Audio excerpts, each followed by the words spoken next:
1300 hours Pakistan Standard Time. Assalamu alaikum and Eid Mubarak. This is Radio Pakistan. The news read by Daman Zaman. The headlines. Eid al-Azha is being celebrated today with religious fervor to commemorate the great sacrifice of Hazrat Ibrahim alayhi salam and Hazrat Ismail alayhi salam. In the Indian illegally occupied Jammu and Kashmir, people could not offer Eid prayers at main mosques today due to continued military siege and restrictions imposed by the authorities. The foreign minister says Pakistan wants peace in Afghanistan and the entire Afghan leadership should join efforts for sustainable peace in the country. Pakistan's permanent representative to the United Nations says during its tenure of Economic and Social Council presidency, Pakistan pushed for massive debt relief and economic facilitation. And now the news in detail. Eid al-Azha is being celebrated today with religious fervor to commemorate the great sacrifice of Hazrat Ibrahim alayhi salam and Hazrat Ismail alayhi salam. The day dawned with special prayers in mosques for the well-being of the Ummah and progress and prosperity and security of the country. Eid prayer congregations were held at mosques, Eidgahs and open places in all the cities, towns and villages with strict adherence to all the SOPs of COVID-19.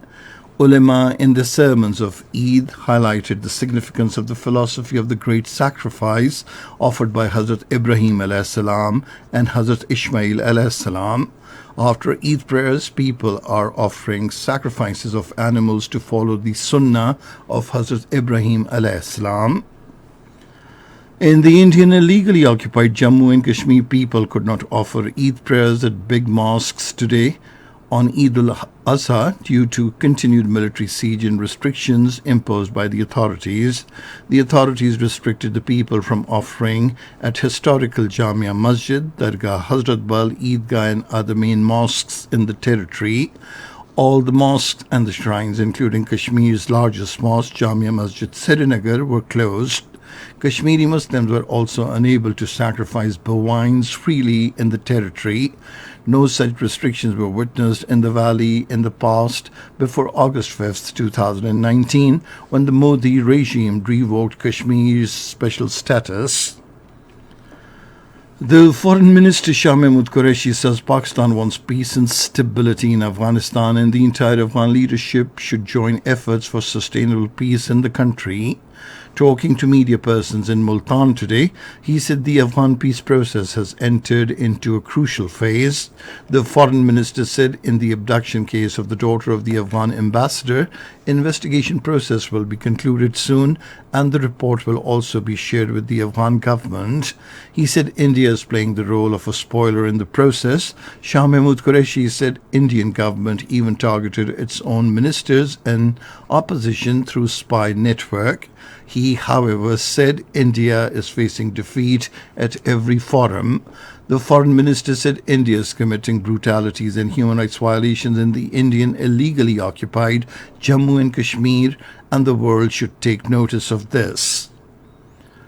The Taliban have reiterated that they would fight only to defend themselves over the Muslim holiday of Eid al-Azha.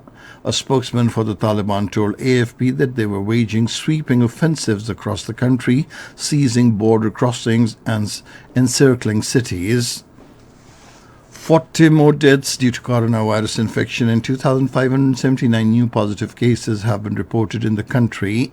According to the National Command and Operations Center, 41,186 tests were conducted yesterday and the positivity ratio remained over 6%. The death toll due to the infection in the country has now reached 22,888 and 922,034 patients stand recovered from the pandemic. Meanwhile, more than 450,000 people were vaccinated against COVID-19 in a single day. Pakistan's permanent representative to the United Nations, Munir Akram, says as Pakistan completes its tenure of the Economic and Social Council presidency, debt restructuring and relief in the wake of COVID-19 were pitched during this period. In an article, Pakistan ambassador said with the help of Fiji and the Netherlands, Pakistan pushed for massive debt relief and economic facilitation. He said the purpose was to enable the debt-ridden and poverty-stricken countries to come out from social and economic chaos. Munir Akram highlighted that during Pakistan's tenure at the Economic and Social Council, global community was swept with massive economic and social turmoil. In China, at least 12 people have been killed due to massive floods in Henan province caused by record-breaking rainfall. More than 100,000 people have been evacuated from their homes. In Nigeria, the authorities have got freed 100 women and children who were seized by the bandits. They were abducted on 8th of June in Zamfara state. 4 people were also killed during the incident. And that is the end of this news bulletin. For more news and analyses, log on to our website, radio.gov.pk, and you can also watch the live video streaming of our bulletins on the link facebook.com/Radio Pakistan News.